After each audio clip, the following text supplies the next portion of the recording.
Kalau ada seseorang, dia belum menikah, tetapi dia bisa berzina, itu banyak sebab. Yang pertama, disebabkan karena al-maghalatu fil mahar wazawaj, yaitu ketika ada tradisi di masyarakat yang sangat bermahal-mahal di dalam mahar dan bermahal-mahal di dalam pernikahan. Jadi kalau kita mendapati tren menikah itu mahal, tren mahar itu mahal, itu yang menjadikan seseorang selalu mengundur-undur kapan nikahnya, kapan mereka berumah tangga. Ketika mereka ketakutan menghadapi biaya pernikahan resepsi yang begitu mahal. Dan mereka ketika tidak mampu memanage hawa nafsu yang ada pada dirinya dengan gejolak mudanya, maka mereka berusaha terus ya untuk bisa melampiaskan syahwat yang mereka miliki dengan perempuan yang mereka sukai, di mana perempuan itu sangat lemah dengan pendengaran. Dan pendengaran ini sering mendengar gombalan-gombalan dari laki-laki ketika ingin melampiaskan syahwatnya, dan perempuan lemah di pendengarannya.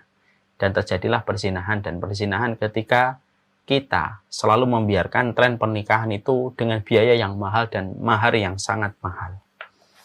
Ini jangan dianggap hal yang sepele. Karena tren pernikahan yang begitu mahal itu menjadi salah satu pemicu terjadinya perzinahan.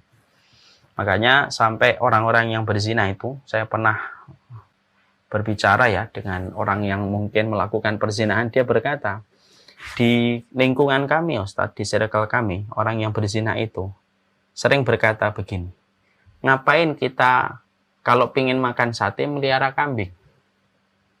Paham maksudnya? Jadi kalau pingin makan sate ya jajan aja, nggak usah melihara kambing, mahal melihara kambing. Kamu harus ngopeni, harus ngasih makan, ngasih rumput, kamu buat kandang. Padahal cuma pengen makan kambing, cuma pengen makan sate. Kalau pengen makan sate, jajan aja. Ucapan yang sebenarnya, ini ucapan bagian dari tipu daya setan. Tapi kalau tidak memiliki ilmu, maka ini akan dimakan mentah-mentah. Orang beranggapan, ya daripada mahal di dalam pernikahan, saya tidak punya uang, lebih baik saya jajan. Dalam artian berzina.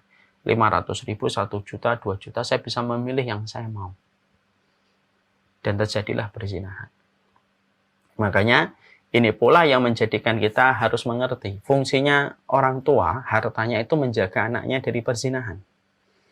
Ini menjadi sebuah masukan dan nasihat untuk saya dan untuk kita semuanya. Bapak dan Ibu, kalau kita sudah mendapati anak kita sudah memiliki kemampuan ba'ah, kemampuan untuk biologis, fungsi harta orang tua itu menjadi penjaga anaknya dari dosa dan kemaksiatan, dan menjaga anaknya dari neraka. Dan salah satu penyebab masuknya orang ke dalam neraka itu adalah perzinahan. Ya. Makanya kalau kita mendapati anak kita sudah ba'ah, sudah kuat biologisnya, nikahkan aja. Kalaupun dia belum mapan, belum bekerja, masih berusaha untuk mencari gitu. Tapi ternyata dia sudah jatuh hati sama perempuan dan terus memikirkan perempuan itu, di mana perempuan itu juga memberikan sinyal lampu hijau kepada laki-laki itu atau kepada anak kita, udah nikahkan saja. Walaupun dia belum mendapatkan pekerjaan, maka kita yang mencukupi sampai dia berdikari di atas kakinya sendiri ketika dia terus berusaha dan berikhtiar. Saya punya teman saya ini menikah di usia yang sangat belia, sebelum 20 tahun. Saat itu sederhana, ditanya sama bapaknya, kamu sudah ba'ah belum? Sudah, saya sudah ba'ah. Kalau begitu nikah ya. Anaknya polos berkata, saya belum punya kerjaan, saya masih pengen sekolah. Tapi kamu sudah memiliki gejolak nafsu? Ya. Sudah kuat gejolak nafsumu? Sudah kuat. Sudah puasa? Sudah. Apa yang kamu dapatkan ketika berpuasa? Nah, tidak mendapatkan perbaikan, artinya masih kuat gejolak nafsunya. Maka abinya menikahkan dia dengan seorang wanita yang dipilih sama anaknya. Bapaknya memilihkan wanita dan akhwatnya menjadi pilihan bagi anaknya, sampai akhirnya anaknya menikah. Sebelum menikah, anaknya berkata, kalau saya nikah nanti saya dapat nafkah dari mana? Saya nanti akan mencukupi kamu. Loh, gimana nanti Bi kalau saya mendapatkan nafkahnya dari Abi? Abinya berkata, fungsinya hartanya Abi itu bukan menjadi tabungan di masa tua. Nanti di masa tua sudah ada rezekinya sendiri. Tapi fungsinya Abi punya harta itu menjaga kamu dari dosa. Dan zina itu salah satu dosa besar. Nikah, Abi akan berikan kepadamu nafkah per bulan. Kamu berapa butuhnya? Sebutlah angka nominal kepada orang tuanya. Orang tuanya ngasih terus. Sampai anaknya ini sekolah, kemudian mendapatkan beasiswa, mendapatkan tunjangan, dan dia sudah mulai berdagang dan berbisnis dan mulai mengajar. Barulah dia berkata kepada bapaknya, Bi, saya sudah punya kecukupan nafkah. Maka jazakumullah khair sudah memberikan nafkah selama pernikahan saya sampai saya betul-betul berdiri di atas kaki saya sendiri. Dan saya sekarang sudah bisa menanggung istri saya dengan harta yang saya ikhtiarkan dengan tangan saya sendiri. Masya Allah. Ini kisah nyata ini. Kisah nyata ini betul-betul memberi sebuah refleksi kuat untuk kita. Hartanya saya, hartanya Pak Eka, hartanya Pak Asep, itu menjaga anak kita dari api neraka. Dan salah satu penyebab pencetus masuknya manusia yang banyak ke api neraka itu karena perzinahan. Jadi jangan kita suka mengatakan anak kita mau nikah lalu kita berkata, belum kerja kawin, mau ngasih apa anakmu? Batu. Kayak kita lupa bahwasanya orang yang menikah dikayakan oleh Allah. Ya, selama baahnya sudah ada, gejolaknya sudah ada perempuan yang memberikan sinyal hijau sama perempuan yang dia sukai dan perempuan itu memberikan lampu hijau, ini bahaya, Pak. Karena kita tidak bisa mengawasi setiap waktunya dan mengawasi setiap saatnya. Maka itulah yang membuat kita. Fungsinya harta bukan untuk menjadi simpanan di masa tua. Di masa tua nanti ada rezekinya sendiri kok. Tidaklah satu hari yang kita lewati kecuali setiap hari itu sudah ada takaran rezekinya. Dan Allah ketika mendapati kita menafkahkan harta kita untuk anak-anak kita terhindar dari api neraka, Allah pasti ganti. Allah pasti ganti. Kenapa? Karena modalnya dari Allah. Lalu kita gunakan modal yang datang dari Allah ini untuk menjaga hamba-hambanya Allah dari apa yang Allah murkai. Allah pasti ganti. Allah pasti ganti. Jangan malu nanti kalau tetangga mengatakan, anaknya belum kerja sudah nikah. Saya lebih malu kalau anak saya berzina. Belum kerja kok nikah. Loh, saya lebih malu kalau anak saya sudah berani ngajak anak perempuan orang belum bekerja tapi sudah ngajak ke sana kemari anak perempuan orang. Itu yang harusnya lebih malu. Jangan dibalik dan kita jangan terkena dan termakan framing. Oh, kalau belum bekerja kamu harus. Jangan terkena framing. Jangan terkena framing. Udah biarin aja, orang berilmu punya framing sendiri. Orang berilmu tuh punya frame sendiri yang tidak usah disamakan sama frame orang yang tidak punya ilmu. Bukan kita sombong, enggak. Idealis di dalam kehidupan. Kita nggak boleh ngerendahin orang yang belum berilmu, nggak boleh. Tapi bukan berarti kita mengikuti terus apa yang menjadi frame orang yang tidak berilmu. Orang berilmu yang ngaji harus punya frame sendiri yang jelas terhadap orang yang tidak punya ilmu. Yang kita doakan semoga semua dari kita berilmu. Jadi hati-hati terhadap fenomena mahalnya walimah, resepsi dan pernikahan. Kalau resepsi 500 juta, 1 miliar, kita terus membuat semacam itu, tentunya berat. Bagi keluarga yang mampu silahkan, tapi tidak usah kita memaksakan semuanya harus sama. Ada orang yang mampu tabungannya, simpanannya ratusan miliar, dia mengadakan resepsi 1 miliar, 2 miliar sudah termasuk sederhana. Ya. Tidak usah kita semuanya harus paksakan. Kalau nikah bisa sederhana, sederhana. Kalau saya nanti ingin memiliki konsep pernikahan anak-anak saya sederhana. Yang penting sakral. Selebihnya uang dan tabungannya dipakai untuk bekal dia dalam pernikahan. Karena hari ini kompetisi orang mendapatkan rezeki semakin luar biasa. Maka lebih baik saving untuk kebaikan-kebaikan akhirat ketika mereka sudah memiliki kecukupan disebabkan tidak terlalu besar-besaran di dalam persepsi. Nah, makanya para ulama mengatakan salah satu sebab terjadinya perzinahan itu yaitu disebabkan karena mahalnya resepsi dan mahar yang menjadi sebab orang mengundurkan pernikahan dan terjadilah perzinahan. Yang kedua, orang itu kenapa terjadinya perzinahan itu yang kedua? Karena lemahnya fungsi orang tua untuk menjadi penjaga. Lemahnya orang tua untuk menjadi fungsi penjaga.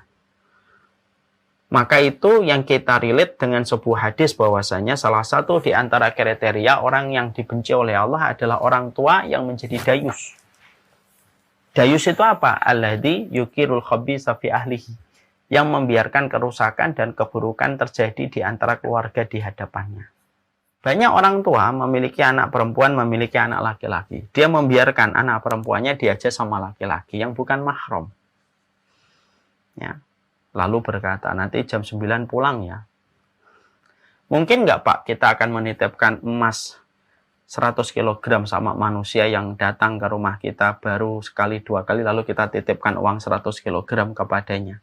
Lalu kita ngomong, silahkan dibawa emas saya kemana-mana, tapi sebelum jam 9 nanti datang lagi ke sini. Kan nggak mungkin kita. Kalau kita tidak mungkin menitipkan uang, menitipkan emas kita 100 kg, kenapa kita menitipkan anak perempuan yang menjadi mahkota kita, yang menjadi tirai dan hijab kita dengan api neraka, lalu kita biarkan dia dibawa sama seorang laki-laki yang belum berkomitmen apapun kepada anak kita. Kalau memang ada laki-laki yang serius sama anak kita, tidak usah ditepis rasa yang dia miliki. Undang baik-baik, katakan, kamu suka anak saya, ya sudah, ta'arufnya di sini, di rumah. Silakan berkenalan, tapi di rumah saja. Saya menjadi saksi ketiga atau menjadi mediatornya. Dan kita yang punya konsep, memang pendidikan terkadang harus tarik ulur, tapi ada idealisme yang harus kita hormati dan harus kita pegang dalam kehidupan hari ini. Ketika fenomena perzinahan itu persis sebagaimana fenomena gunung es. Yang kelihatan tidak menggambarkan apa yang tidak terlihat. Ini kan mengkhawatirkan dan ini menggelisahkan. Ini sangat menggelisahkan. Ya. Makanya ketika ada laki-laki yang dayus, yang suka membiarkan kemaksiatan-kemaksiatan terjadi di dalam kehidupan berumah tangga, itu yang menjadi penyebab terjadinya perzinahan. Kalau kita sudah membiarkan anak perempuan kita pergi sama laki-laki, kita maklumi anak laki-laki kita senang dan sering memboncengkan anak perempuan orang. Kita maklumi. Lalu kita bersembunyi atas nama zamannya zaman semacam itu. Emang zaman tidak tunduk sama orang beriman kalau kita punya iman? Kan harusnya zaman itu di bawah kendalinya orang beriman. Kalau kita tidak bisa mengendalikan zaman, kan kita diperintahkan untuk mengendalikan keluarga kita. Jangan biarkan zaman itu mengendalikan keluarga kita. Tapi kitalah yang mengendalikan keluarga. Makanya, salah satu di antara pencetus terjadinya perzinahan itu apa? Longgarnya orang tua membiarkan. Bagaimana dia berinteraksi kepada lawan jenisnya. Kita harus paham, Pak dan Ibu ya. Kayak kita nggak pernah muda dengan seluruh gejolak syahwat yang dimiliki dan kita merasakan bagaimana gejolak syahwat itu. Apalagi hari ini. Ketika anak-anak kita dipaksa untuk lebih cepat dewasa dalam urusan itu dengan berbagai macam tayangan, feed, dan konten yang terus mengarah kepada perkara itu. Ya. Makanya fungsinya seorang ayah itu kalau dia menjalankan tugasnya dengan baik, insya Allah terminimalisir perzinahan. Kalau dia betul-betul tidak menjadi dayus, membiarkan, memaklumi, biarlah zaman semacam itu. Dengan apa yang terjadi di luar. Tapi kita memiliki kendali atas keluarga kita. Seorang ayah itu harus betul-betul selayak macan. Supaya setiap orang tidak begitu mudah dan meremehkan untuk mengambil anak-anak yang ada di dalam rumah itu. Kalau semuanya ayah itu kayak kucing, membiarkan ya semuanya akan digondol satu persatu anak. Dan begitu kagetnya kita dihantam sebagaimana palu, ketika kita menjumpai. Misalkan anak kita berzina, anak kita sudah hamil, sudah rusak Pak kita. Dan hancur berantakan perasaan kita. Makanya itulah kenapa Allah sangat membenci orang yang membiarkan kemaksiatan terjadi di hadapan matanya walaupun dia sholat. Walaupun dia sholat, walaupun dia puasa, tapi dia membiarkan kemaksiatan terjadi pada keluarganya, maka yang pertama kali mendapatkan beban hisab dan ancaman hukuman itu adalah seorang bapak di rumah itu. Ya. Itu yang menjadikan kita, dalam urusan lain kita luwes, Pak. Tapi dalam urusan lawan jenis kita memang harus tegas. Dalam urusan kita dapetin anak kita, masalah hobinya, masalah apanya, mungkin kita luwes gitu. Tapi masalah lawan jenis itu kita harus strike. Ya, tentunya dibangun komunikasi yang baik. Saya pernah membaca salah satu penelitian ya. Rata-rata perempuan yang mau diajak zina sama laki-laki itu memiliki benang merah. Benang merahnya itu apa? Hampir di atas 50% koresponden itu memiliki benang merah yang sama. Mereka tidak dekat dengan figur ayahnya. Untuk bilang tadi. Kalau ada anak perempuan, kalau dia tidak dekat sama ayahnya, maka dia akan mencari pelampiasan kasih sayang melalui laki-laki lain yang dia bisa dapatkan. Dan laki-laki itu kalau yang menjemput kesempatan ini dan mengambil kesempatan ini laki-laki yang hanya punya nafsu, selesai. Jadi ternyata, kenapa dalam Quran itu selalu dibahas dialognya ayah dengan anak? Karena membangun kedekatan seorang ayah kepada anak, terutama anak perempuan, itu bisa menjadi salah satu pengendali seorang anak perempuan tidak mau diajak berzina. Karena dia sudah mendapatkan tangki kasih sayang penuh dari ayahnya. Ibaratnya endorfinnya sudah cukup. Tangki kasih sayangnya sudah cukup dia dari bapaknya. Sehingga dia tidak haus dengan tangki kasih sayang yang disampaikan oleh musang berbulu domba. Yang suka menebarkan kata-kata gombal supaya menjebak perempuan-perempuan diajak berzina. Ya. Makanya itu figurnya seorang ayah. Jadi kalau kita sudah membiarkan anak pacaran, Pak, ya susah, Pak. Anak itu akan protes nanti di hadapan Allah kalau dia dihisap. Kenapa kamu megang perempuan? Kenapa kamu ajak dia berdua? Kenapa kamu sama perempuan gitu? Maka bisa jadi anak itu akan dan pasti anak itu akan jujur berkata, saya mau diginikan, saya berbuat begini karena orang tua saya juga melihat itu dan tidak pernah melarang saya. Sudah di dunia kita mendiamkan, di akhiratnya mendapatkan beban hukuman yang pertama. Justru lebih dulu sebelum anaknya. Kenapa? Karena anak itu melakukan perzinahan disebabkan ketika orang tuanya menjadi dayus. Sedih ya kalau kita ngelihat jam 11 malam masih ada perempuan di luar, di mobil sama seorang laki-laki yang notabene belum apa-apanya. Sedih kita melihat rasanya seorang perempuan di atas jam 10 masih di atas motor sama laki-laki yang bukan mahramnya. Dan itulah sebab yang kedua terjadinya perzinahan, yaitu lemahnya figur seorang ayah menjadi pengendali dan penentu arah kebijakan rumah tangganya, dan ketika orang tua menjadi dayus membiarkan kemaksiatan terus terjadi. Itu yang kedua. Yang ketiga, yaitu adalah karena lemahnya seseorang itu dari urusan sholatnya. Orang yang kemudian sudah begitu lemah dalam urusan sholatnya, maka sesungguhnya itu menjadi salah satu di antara pemicu terjadinya perzinahan. Yaitu ketika seseorang itu sudah remeh dalam urusan sholat. Dalam surat Maryam 59, mari kita buka. Allah menyampaikan, khalfun adha'us sholata wattaba'us syahawat.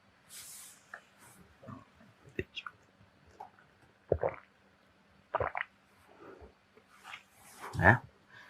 Allah menyampaikan fa khalafa min ba'dihim khalfun adha'us salata wattaba'us syahawat. Lalu mereka tinggalkan generasi setelah itu, satu generasi adha'us salata, mereka meremehkan salat, wattaba'us syahawat, dan mereka menuruti syahwat. Kenapa ada kata adha'us salata? Ada kata adha'us salata, meremehkan salat, lalu kata keterangan setelahnya, setelah meninggalkan sholat itu apa? Wattaba'u syahwat. Pasti ngikutin syahwat. Karena sholat dan syahwat itu beriringan. Kalau jaga dengan baik, syahwatnya akan dikendalikan oleh orang yang menjaga sholat. Kalau sholatnya diremehkan, maka syahwatnya akan tidak terkontrol, liar, tidak terkendali. Ketika seseorang itu sudah meremehkan sholat. Makanya kita menjumpai dan kita mendapati kenapa syariat sholat itu begitu tegas diletakkan di dalam syariat Islam. Kalau kita mendapati anak kita tidak puasa sampai 10 tahun nggak ada disuruh mukul. Tapi kalau anak kita 10 tahun nggak sholat disuruh mukul, Pak. Dengan pukulan mendidik ya, pukulan kasih sayang. Bukan pukulan kepala, bukan pukulan kebencian, tapi pukulan kasih sayang. Pertanyaan kita, kenapa anak kita kalau nggak sholat disuruh mukul? Karena sesungguhnya kalau dia sudah berantakan sholatnya, ketika kita tidak mendidiknya dari kecil, maka yang akan menjadi feedback langsung dari orang tidak melaksanakan sholat itu pasti syahwat. Makanya ulama mengatakan, orang yang berzina rata-rata memiliki kesamaan dan keserupaan. Mereka meremehkan sholat. Makanya kalau boleh kita berkata, kalau kita mendapati ada anak kita kok susah sholat, padahal sudah balik sudah 15-16 tahun, minimal harus dicek handphonenya. Dilihat itu handphonenya.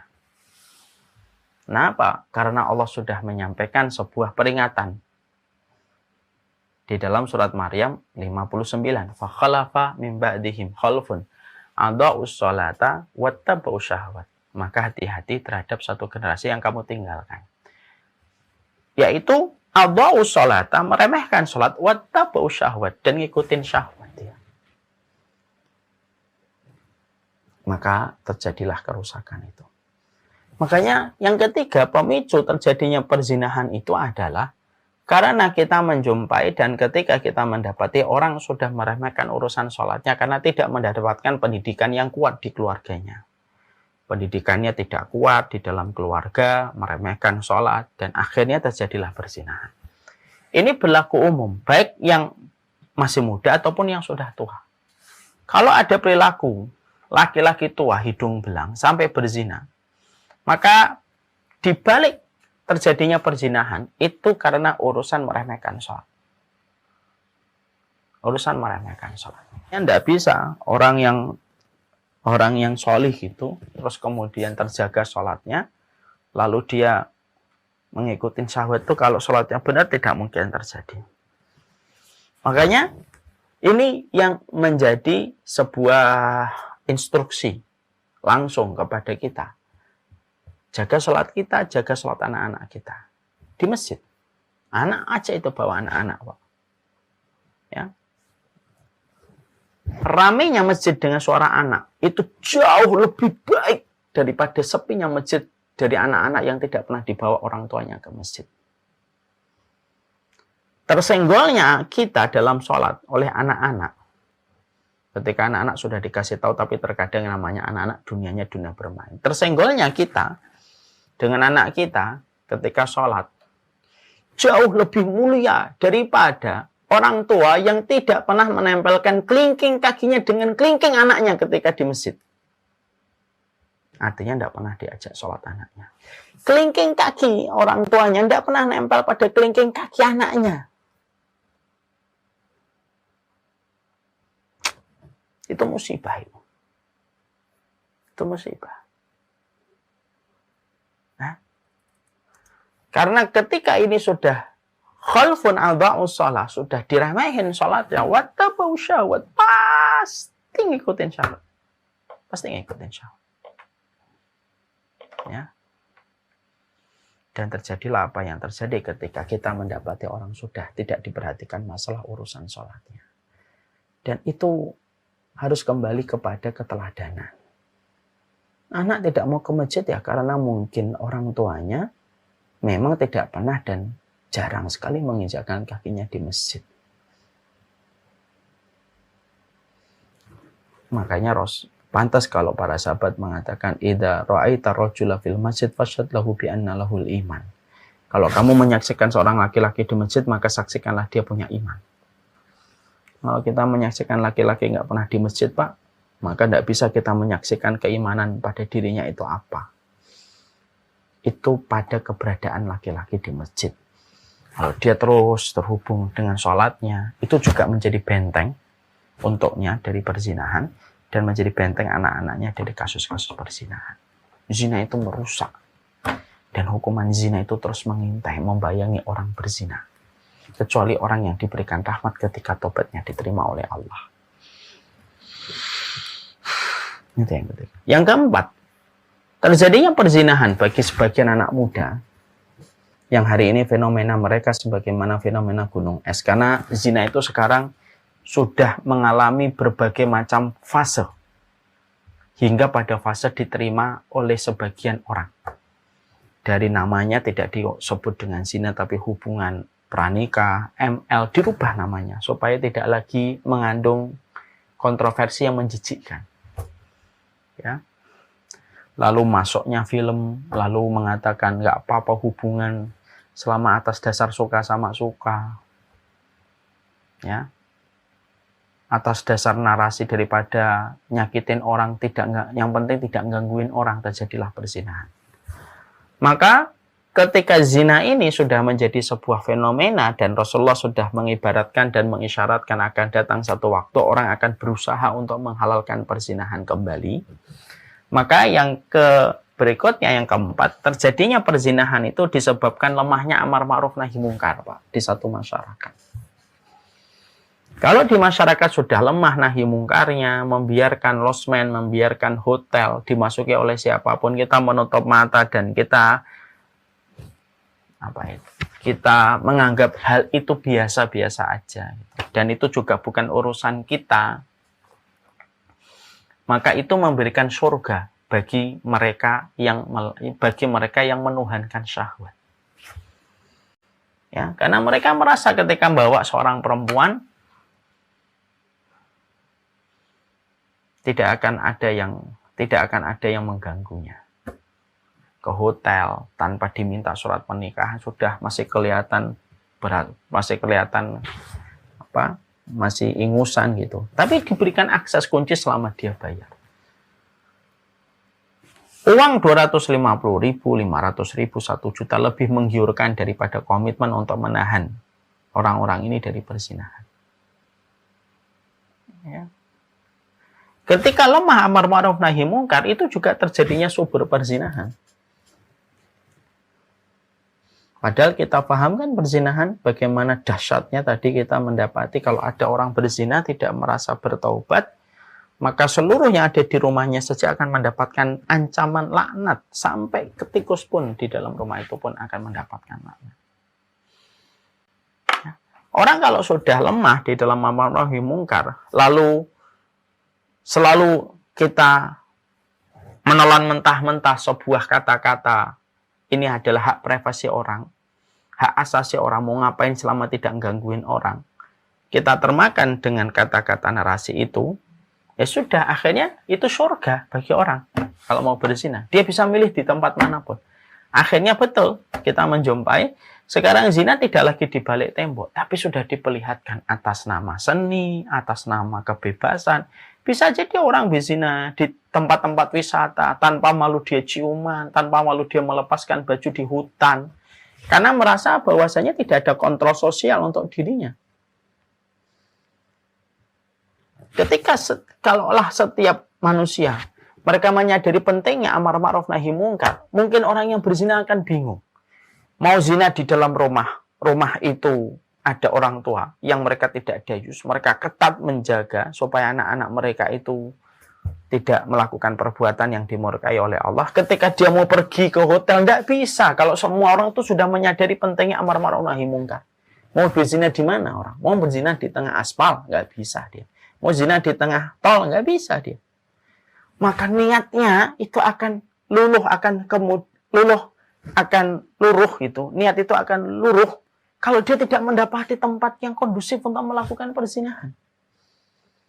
Dan sekarang di rumahnya orang tuanya dayus, masyarakatnya tidak melakukan amar ma'ruf nahi mungkar. Akhirnya dia punya pilihan yang menggiurkan. Di rumah saya kosong nih, datang dong. Tanpa kita memasang peraturan dan tanpa kita memasang perkara yang bisa membuat anak kita berhati-hati supaya tidak memasukkan laki-laki atau lawan jenis ke dalam rumah. Dia bisa milih di rumah, dia bisa milih di hotel, selama membayar pakai ATM gesek, masukkan PIN, sudah dia mendapatkan akses. Coba kalau yang di rumah ketat, yang di masyarakat juga ketat, karena mereka memikirkan bagaimana rasanya kalau putri mereka dizinai orang, merasakan apa yang dirasakan orang lain, bagaimana kalau anak mereka, putri mereka, kakak mereka, adik mereka dizinai orang. Kalau merasakan itu saja, akhirnya masyarakat di situ, semua masyarakat itu menjaga amar ma'ruf nahi mungkar. Orang berzina walaupun punya niat yang bergelora syahwatnya, dia tidak punya tempat. Maka bisa jadi niat itu akan luluh dengan izin Allah. Ya. Dan itu yang kita peroleh pada kasus Anwar. Yang kelima adalah ya karena dominan akses pornografi. Jadi akses pornografi itu menjadi pemicu. An-nadru sahmun min sihami iblis. Ya. Sesungguhnya pandangan itu merupakan anak panahnya iblis yang pertama kali. Orang kalau sudah memikir itu udah. Yang dia pikir adalah syahwatnya dan melampiaskan syahwat itu. Makanya terjadilah kasus-kasus yang luar biasa. Hari ini kita jumpai bagaimana perzinahan ini kepada ini. Dan itu ketika terjadi, sebagian itu disebabkan karena akses pertama kali kepada pornografi. Nah, itu menjadi salah satu di antara pentingnya kita untuk menjaga anak-anak kita dari berbagai macam perkara yang bisa menjerumuskan dia kepada kerusakan. Ya, saya mendapati kisah dari istri saya. Dia mendapati ada salah satu jamaah yang beliau kenal gitu, sedih betul ketika mendapati putri mereka yang masih belia sudah terkena pornografi di usia yang sangat belia, disebabkan karena dia memiliki lingkungan dan lingkungan itu yang melihat akses pornografi menimpa kepada anak mereka yang mereka cintai di usia belia sudah mendapatkan racun yang sedahsyat itu. Maka ini Masya Allah ya, ini merupakan sebuah PR besar kita. Hari ini betul-betul ya. Ini anak masih usia belia. Belum 8 tahun, tapi sudah mendapatkan sebuah cobaan yang besar orang tuanya. Disebabkan orang tuanya mengira lingkungannya memang secara penampakan mata baik. Lingkungannya baik. Tapi ternyata di balik penampakan yang baik itu, ternyata Masya Allah ada sebuah lubang kerusakan yang luar biasa, dan itu anaknya menjadi korban. Semoga Allah kuatkan orang tuanya dan Allah sembuhkan apa yang pernah dilihat oleh anak belia itu. Nah, itu salah satu di antara perkara yang kita juga dapati. Mata itu jangan diremehkan. Dia menjadi pembuka banyak hal. Dia menjadi pembuka banyak hal dari semua kerusakan-kerusakan yang ada. Ya, kemudian yang terakhir, terjadinya perzinahan di usia muda itu apa? Karena lemahnya pendidikan akhirat. Gimana kita sekarang lebih menitik beratkan kepada pendidikan duniawi dan duniawi? Terus pendidikan duniawi terus yang kita jadikan skala keberhasilan anak kita. Anak kita tidak paham tentang mati, anak tidak paham tentang sunnah Rasul, anak kita tidak paham tentang komitmen sebagai seorang muslim, anak kita tidak paham berbagai macam hal. Kalau sudah semacam itu sudah rusak Pak, kalau sudah tidak ada keterikatan kepada urusan akhirat. Maka kuda yang paling liar pun kalah dengan liarnya manusia kalau sudah tidak mengenal ketakutan kepada Allah.